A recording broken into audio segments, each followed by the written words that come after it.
Bonjour Mickaël, nous sommes le dimanche 12 septembre 2021. Je vous retrouve comme d'habitude pour l'analyse hebdomadaire sur le marché US. Alors, est-ce que le marché est en train de sombrer? Nous avons perdu entre 0,75 et 0,98% sur les différents indices entre le S&P 500, le Dow Jones, QQQ et IWM. Alors, est-ce que c'est le début de la fameuse correction de plus de 5% que l'on attend maintenant depuis plus de 215 ou 220 jours? Écoutez, je vous propose de voir ça tout de suite dans notre analyse hebdomadaire. Si vous nous rejoignez pour la première fois, je vous invite à cliquer sur le bouton abonnez-vous. N'hésitez pas non plus à cliquer sur la clochette de notification pour recevoir nos dernières vidéos. Et si vous aimez cette vidéo, vous pouvez bien sûr la liker, ça nous fait toujours plaisir.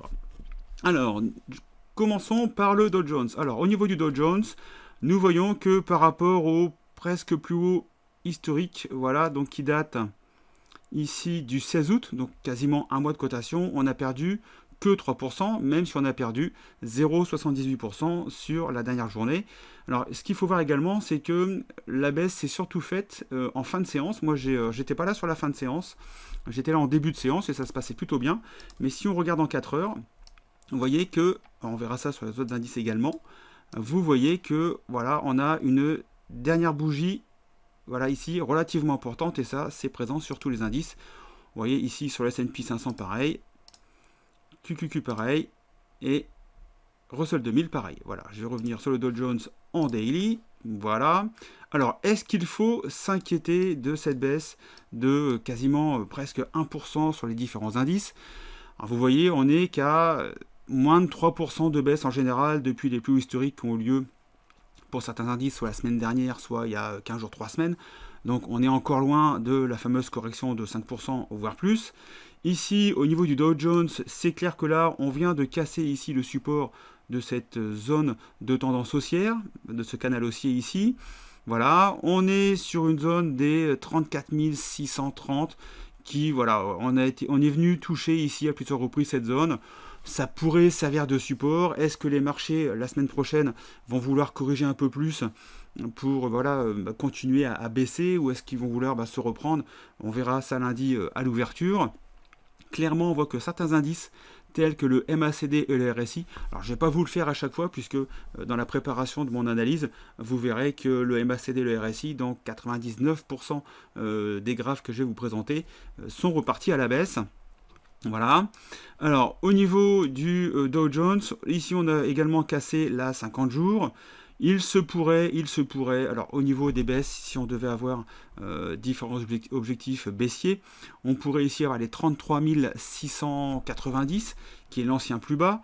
On aurait ici la zone des 33 275, qui est le deuxième ancien plus bas. Et on serait, vous voyez ici, limite convergent avec la 200 jours. Donc si on devait baisser, alors je vais prendre ici une baisse supplémentaire. Vous voyez, on aurait une baisse supplémentaire de quasiment 5% sur le Dow Jones pour revenir sur des niveaux qui ont été testés ici quand même à plusieurs reprises des 33 000. Voilà, donc on pourrait, pourquoi pas, reperdre encore 1500 points sur le Dow Jones si les marchés le décident ainsi. Au niveau du S&P 500, je vais agrandir, voilà. Alors, au niveau du Dow Jones, je vous l'ai montré, au niveau du S&P 500, excusez-moi, nous avons vu tout à l'heure que la baisse était faite également en deuxième partie de séance. On a une baisse actuellement de 1,69% depuis les plus hauts historiques. Voilà, on n'est pas non plus dans une euphorie baissière, on n'est pas dans un crash qui s'annonce. Pour l'instant, effectivement, on a une baisse de 1,70% sur le S&P 500 en l'espace de quasiment 5 séances. On a un petit peu de volatilité, ça nous fait très plaisir au niveau du VIX, on ira faire ça juste après le Russell 2000. Mais clairement, voilà, il n'y a pas de quoi s'inquiéter. On a déjà eu ici, au mois de juillet, une baisse un petit peu plus importante que la baisse que l'on vit ici actuellement. Donc il va falloir quand même une confirmation de cette baisse si vraiment les marchés veulent aller chercher des plus bas et avoir une correction un peu plus importante. Mais pour l'instant, voilà, pas question de paniquer. Tant qu'on n'a pas cassé ici la zone des 4440 sur le S&P 500, il n'y a pas de quoi s'affoler.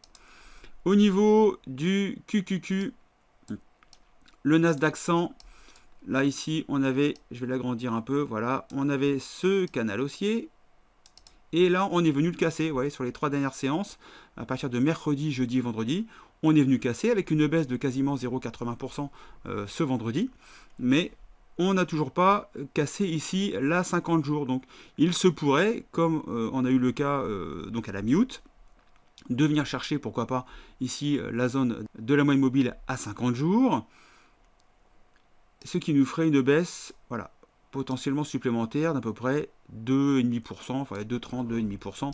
Voilà, donc pas de quoi s'inquiéter. Tant qu'on n'a pas cassé ici cette zone, ici, on va dire des 370 sur le QQQ, voilà, il n'y a pas d'état d'urgence à mettre en place. Au niveau du Russell 2000, alors le Russell 2000, c'est celui qui a dégusté le plus ce vendredi avec une perte de quasiment 1% à 0,98. On voit bien que cette zone de congestion comprise entre les 235 et les 210, on a beaucoup de mal à s'en sortir, aussi bien dans un sens que dans un autre. On est dans cette configuration depuis quasiment le début de l'année, oui, depuis février. Et on se balade entre les 210 et les 235 et on n'arrive pas à en sortir. Ici, il se pourrait très bien qu'on vienne rechercher ici la 200 jours. On est en train de prendre appui ici sur la 50 jours. Bon, voilà, je pense que si on avait une petite continuation baissière en début de semaine de 2-3%, on pourrait aller chercher ces supports. Et puis si la baisse devait être plus importante, eh ben, on irait chercher des supports un peu plus bas. Donc là, on a le fameux support des 210 qui est là quand même relativement important. On l'a touché ici une, alors bon, je compte pas celle-ci, mais là on a déjà ici quelques touches sur la zone des 210. On a ici 1, 2, 3, 4, quasiment 5. Vous voyez, on a 5 touches sur la zone du support. Donc c'est un support qui est relativement valide aujourd'hui. Ce qui veut également dire que si on devait casser ce support, là il faudrait commencer à s'alarmer un peu, puisque quand vous avez un support comme ça qui est relativement résistant et qui casse d'un seul coup sous les coups de butoir, ça veut dire que la baisse qui s'annonce peut être un peu plus importante. Donc à surveiller cette zone des 210 qui est extrêmement importante sur le Russell 2000. Je reviens sur le VIX pour les traders d'options que nous sommes. Enfin, une bonne nouvelle, nous avons un VIX qui a dépassé les 20. Alors on était venu ici il y a quasiment un mois, à quelques séances près. Ici on était venu faire ici un petit head fake au niveau de la zone des 20 sur le VIX. On est resté ici, voilà, en dessous des 20, on s'ennuie, on n'a rien à faire, c'est super compliqué de trader les options en ce moment. Et là, écoutez, un petit coup de boost, on est quasiment à 21 sur le VIX. J'espère que, voilà, moi en traiteur d'options, que lundi ça va booster un petit peu, donc la baisse va continuer pour nous amener un petit peu de volatilité. Et puis avoir un VIX qui va monter peut-être à 24, peut-être voire même 28, voire 30, si on avait une baisse un peu plus importante. Mais voilà, on va commencer pouvoir, dans cette zone ici, des 24-28, passer des opérations. Je vous parlerai des options juste à la fin de cette analyse. Passons maintenant aux différents secteurs de la roue sectorielle. Je vais commencer par les healthcare, comme d'habitude. Vous connaissez la liste maintenant, depuis le nombre d'années que vous nous suivez. Alors ici, nous avons ici un canal haussier. Voilà, je vais réduire un petit peu, voilà, qui date déjà d'un petit bout de temps, puisque ça date de avril 2020, donc quasiment un an et demi, et on s'est baladé dans ce canal haussier. On est sorti de ce canal haussier ici en date quasiment de fin juillet, début août. On est venu reprendre appui, donc on a fait une extension, on a fait un pullback, on est reparti à la hausse, et là on refait un pullback. Voilà, ici, sur cette zone ici, donc sur la résistance qui maintenant a l'air de servir de support. Ici, on a une convergence avec la 50 jours. Alors, au niveau de la 50 jours, je voulais vous montrer quelque chose, puisque, voilà, c'est quand même une ligne de tendance, donc cette courbe ici, voilà, qui joue quand même relativement bien son rôle. Donc à surveiller ici la zone des 132 au niveau des healthcare. Si on devait casser cette zone des 132, à mon avis, il y aurait quand même une grosse probabilité que l'on puisse réintégrer le canal haussier et pourquoi pas les rechercher si les marchés devaient corriger un peu plus sérieusement à la zone ici des 126. Et là, le temps que ça corrige, on aurait la 200 qui arriverait et là on aurait cette fois-ci une convergence de support entre le bas du canal haussier et cette 200 jours qui est quand même support relativement important. Alors XLP, nous sommes toujours ici dans cette configuration avec un biseau ascendant. Alors le biseau ascendant, on a ici donc des supports, des résistances qui se mettent en place. Et normalement, dans cette configuration graphique, la logique voudrait qu'une fois que l'on casse ici la zone de support de ce biseau ascendant, eh ben, on parte relativement fortement à la baisse. Alors, les consumer staples font partie des valeurs dites défensives. Alors c'est normalement dans ce genre de valeurs que vont les investisseurs lorsque le marché secoue un petit peu. Et là on voit que, alors là on a pris 0,43%. On verra que sur XLU après, malgré que XLU soit également un secteur défensif, la baisse a été beaucoup plus importante. On verra pourquoi après. Mais là, clairement, ici, si on devait casser la zone des 71, 70, 71 $, ben, il se pourrait qu'on ait une baisse relativement importante. Et là, même la 200 jours, dans ces cas-là, ne servirait pas de support, puisque on pourrait avoir une baisse qui pourrait aller chercher au minimum ici le premier ancien plus bas autour des 63, voire ici une zone déjà relativement connue des 61, et puis après voilà différents supports qui pourraient se mettre en place. Mais voilà, si on devait casser ce support ici, attendez-vous à une correction peut-être un peu plus importante sur XLP. Donc après à voir si vous voulez soit directement shorter XLP, si vous voulez shorter les valeurs qui composent XLP, ou si vous voulez après passer sur des achats de put, soit sur XLP directement sur le secteur, ou alors sur les valeurs qui composent XLP. Alors XLU, alors valeur défensive comme je viens de vous le dire, et pourtant c'est celle qui a dégusté le plus dans la baisse de vendredi, puisqu'on a perdu 1,40%, donc une baisse relativement importante. Alors ce qu'il faut savoir, c'est qu'au niveau de XLU, on a eu une rotation de la roue sectorielle, puisqu'on a retrouvé XLP et XLU au niveau donc des tops, au niveau de la roue sectorielle. Donc là maintenant qu'on ait une correction, bah, ça me choque pas plus que ça. On a quand même ici une zone, si on reprend des anciens plus hauts, on a ici cette zone quand même des 70, 71 $ qui est relativement importante. Vous voyez que là on bute, alors on a buté longtemps sur la zone des 68. Là on est en train de buter sur la zone des 70 et vous voyez que l'ancien plus haut historique était à 71. Donc là on est vraiment entre les 68 et les 70 sur une zone de résistance relativement importante. Il se pourrait très bien qu'on puisse se faire rejeter de cette zone, encore une fois, comme il se pourrait très bien que, à force de taper contre cette résistance, elle cède enfin et que l'on parte à la hausse, c'est-à-dire au-dessus des 71, 72, etc., pour continuer une continuation haussière. Alors, au niveau de XLU, voilà, ici, on a une zone donc, connue au niveau des 68, on a la 50 jours qui se rapproche quand même fortement. On est toujours dans une configuration haussière puisque l'on a ici la 200 jours qui est en dessous de la 50 jours. Au niveau du MACD RSI, on a quand même une correction. Donc je m'attends à ce que l'on revienne entre les 61 et les 68. On pourrait, pourquoi pas, attendre la zone des 64 pour reprendre position si bien sûr ce secteur d'activité vous intéresse. Au niveau des financières, écoutez, là ça va être relativement simple. Nous avons une zone de congestion depuis maintenant la mi-avril, oui voilà, mi-avril, et on ne sort pas de la zone de congestion. Donc écoutez, pour l'instant, pas de prise de position. Si on a une correction un peu plus importante, on pourrait revenir ici sur le bas de la zone de congestion qui serait convergent avec la 200 jours. Pour ça, il faudrait qu'on ait une baisse de quasiment 7%, voilà, sur le domaine financier. Ça me paraît relativement important, sauf si bien sûr le marché décide de corriger de 5, 8 ou 10%. XLK, baisse de 1%, mais vous voyez que cette baisse de 1%, c'est quasiment la somme de la baisse depuis les plus hauts historiques qui étaient à 160. Donc une baisse toute relative. On n'est même pas venu ici chercher la 50 jours. On est toujours dans le canal haussier, donc correction sur XLK, oui. Est-ce qu'on commence à parler de baisse importante? Voilà, il va quand même falloir attendre une baisse un peu plus sérieuse pour mettre en doute la volonté haussière de XLK, donc secteur technologique. XLY, le domaine des Consumer Discretionary. Nous avions ici ce joli canal haussier. Nous sommes sur le bas du canal haussier depuis le mois de mai. Vous voyez, on a du mal à se sortir ici. On est vraiment scotché sur ce support.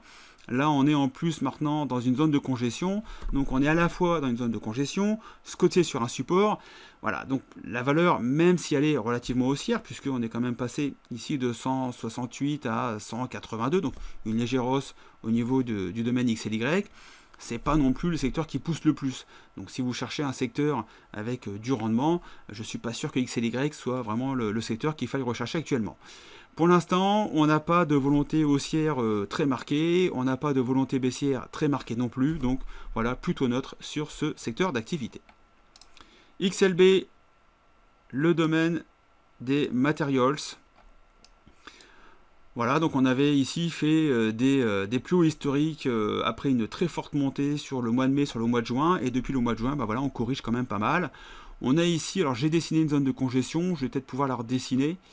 Voilà ici, puisque là nous avions ici une zone de support. Donc on est dans une zone de congestion, vous voyez, donc ici support, donc qui maintenant voilà, peut servir de résistance ici, la zone de support donc, du bas de la zone de congestion, et là on est en plein milieu, donc pas grand chose à faire. On est venu prendre appui ici sur la 50 jours, est-ce que l'on va descendre chercher ici les 81 $, en sachant qu'on aura également une convergence avec la 200 jours, ça pourrait être une bonne zone de support. Ben voilà, c'est le marché qui va nous dire la semaine prochaine s'il a envie de baisser encore de 3, 4, 5% pour aller se remettre un peu sur des supports un peu plus sains et puis repartir après à la hausse. On verra ça la semaine prochaine. XLI, le domaine industriel. Bon voilà, ben là on est un peu dans la même configuration que XLY. Non, c'est XLB, pardon. Voilà, je reviens. Voilà, on a une zone de congestion. On a fait des plus hauts voilà, sur le mois de mai, donc c'était bien XLB, excusez-moi. Ici, on a une zone de congestion. On a tenté à 2 reprises d'aller chercher les plus hauts historiques autour des 106 $. Et puis voilà, on est revenu autour des 102 $. Au milieu de la zone de congestion.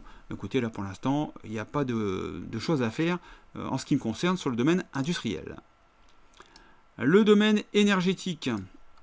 Donc on avait ici cette belle zone de support, ouais, donc cette belle ligne de tendance support. On est scotché dessus depuis maintenant quasiment un mois. On a fait une petite baisse importante fin août, on est revenu assez rapidement dans cette zone-là. Et là on est coincé entre la 50 et la 200 jours. Donc pas grand chose à penser pour l'instant. Soit on dépasse la 50 jours et on repasse chercher ici les 54, quasiment 55 $ sur XLE.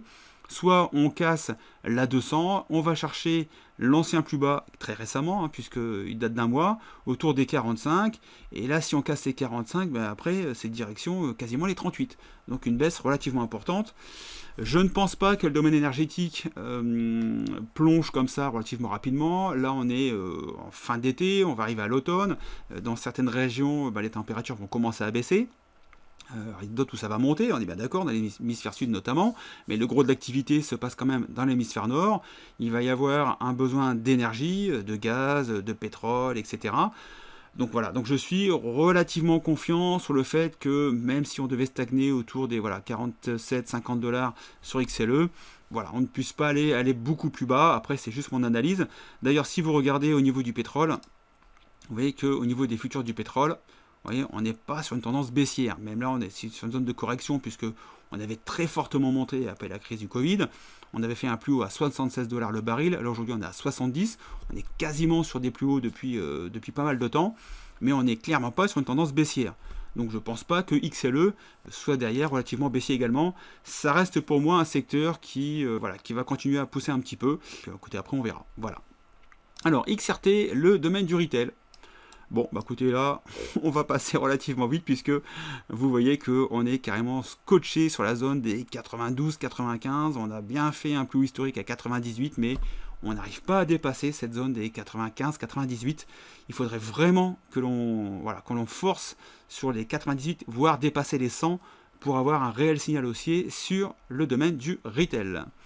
Alors, petit secteur... Voilà, mais qui tire son épingle du jeu en ce vendredi, c'est le domaine des semi-conducteurs avec SMH. Alors si vous vous intéressez à SMH, vous savez que maintenant depuis, 2 ans, 3 ans, on vous parle des semi-conducteurs avec Philippe toutes les semaines. Je crois bien qu'il n'y a pas une semaine où on ne vous parle pas des semi-conducteurs. On m'a demandé, on m'a dit oui Mickaël c'est sympa, mais bon tu fais des analyses avec Philippe sur SMH, mais voilà on ne connaît pas trop le secteur. Et bien écoutez, pas de souci. Je vous ai concocté un article sur les semi-conducteurs, sur comment mettre un peu de semi-conducteurs dans votre portefeuille, si bien sûr ceci vous intéresse. Vous cliquez sur lire la suite, voilà, et vous avez un article complet sur les semi-conducteurs. Et puis si ce secteur vous intéresse, et vous verrez après si vous voulez mettre quelques billes dans ce secteur d'activité des semi-conducteurs. Voilà. Alors au niveau de l'analyse purement graphique, on avait ici une zone de résistance autour des 259-260 $ sur SMH. On a percé une première fois, on est revenu faire un pullback quasiment sur la zone ici connue des 245-246 $, et on est reparti à la hausse. Et là, vous voyez que là, on titille les plus hauts historiques. Les semi-conducteurs, je ne vais pas vous en parler beaucoup puisque j'ai fait un article là-dessus, mais voilà, on en a besoin, c'est en pénurie. Voilà, donc toutes les conditions sont quand même réunies pour que normalement ce secteur continue de pousser. Voilà. Au niveau des secteurs, j'en ai terminé. Je vais faire un petit point sur Apple et Tesla puisque j'avais l'habitude de vous le faire avant. Et là, on m'a dit ah, Mickaël, on voit plus d'analyse sur Tesla et Apple. Et écoutez, on y va, c'est parti. Allez, je vous parle Apple. Alors, concernant Apple, écoutez, belle chute de Apple de 3,31% ce vendredi. Alors, bon, effectivement, Apple chute fortement à plus de 3%. Maintenant, on a quand même une très très belle progression. On n'a pas été rechercher des zones connues de support, enfin d'ancienne résistance qui pourraient devenir support autour des 138. On est à 148. Pourquoi pas, effectivement, si les marchés devaient corriger la semaine prochaine, attendre ici un débordement de la 50 jours pour venir chercher ici la zone des 138 qui commencerait à être convergent ici avec la moyenne mobile à 200 jours, donc autour des 133, 135, 138. On pourrait avoir un point d'entrée peut-être potentiel relativement sympa au niveau de Apple. Donc pas d'inquiétude, oui on a baissé fortement. Maintenant si effectivement on avait 3 jours consécutifs avec des baisses de 3% tous les jours et qu'on perdait quasiment 15% sur Apple en 4 séances, là oui il faudrait voir l'analyse. Mais ça reste quand même, je crois, la plus grosse capi du marché américain. Voilà, donc qu'il y ait des prises de bénéfices, c'est tout à fait normal. C'est une action qui monte quand même relativement de façon importante depuis plusieurs années maintenant. Qu'il y ait des corrections, c'est tout à fait logique. Voilà, donc j'ai pas, voilà, ça m'inquiète pas plus que ça d'avoir une baisse de 3,30% sur Apple. C'est peut-être même dans ces moments-là où on fait les meilleures affaires. Voilà, alors Tesla.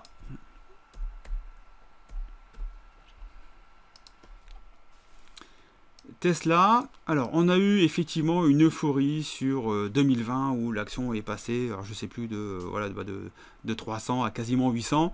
Vous voyez que maintenant la hausse est quand même marquée depuis maintenant plusieurs mois, depuis 7-8 mois, où nous sommes dans une zone de congestion comprise entre les 770 à la hausse et ici la zone des 543.